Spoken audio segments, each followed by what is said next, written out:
في الحقيقه الراجل ده انا اتعلمت منه درس عمري ما هنساه في حياتي. تعالوا اقول لكم الدرس اللي انا اتعلمته.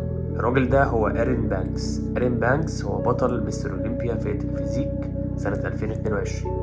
متميز بشياكته والتناسق بتاعه بشكل جسمه. الدرس اللي انا اتعلمته كان في واحد بيعمل معاه انترفيو يوم بطوله مستر اولمبيا. بعد البطوله الراجل قال له احكي لنا بقى ازاي هتفتح في الاكل بعد البطوله، واحكي لنا هتاكل ايه الفتره اللي بعد البطوله. الحقيقه رد إيرين بانكس عجبني جدا. قال له ان هو فعلا محتاج ان هو ياكل ومحتاج يفتح في الاكل بطريقه رهيبه، لان هو بقاله سنتين ملتزم وعامل دايت. المذيع استغرب جدا، قال له يعني افهم من كده ان انت مش هتفتح بعد البطوله في الاكل؟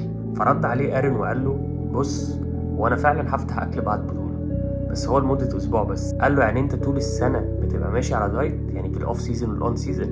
قال له اه، يعني طول السنه اكل صحي والتزام، الفكره بس في كميه السعرات، بس هو اكل كله نضيف. قال له طب وما بتتعبش؟ قال له بص، اي واحد محترف في اي مجال او اي واحد بطل لو ركزت كده هتلاقي انه بيعمل حاجات مختلفه عن الناس الطبيعيه، وان دايما الحاجات المتعبه هي متعه بالنسبه له، ان هو متاكد ان هو لو عملها هو هيوصل لاهدافه وطموحاته. وبصراحه الفيديو ده علمني ان انت تتعب هتلاقي، مش هتتعب هتاخد على دماغك.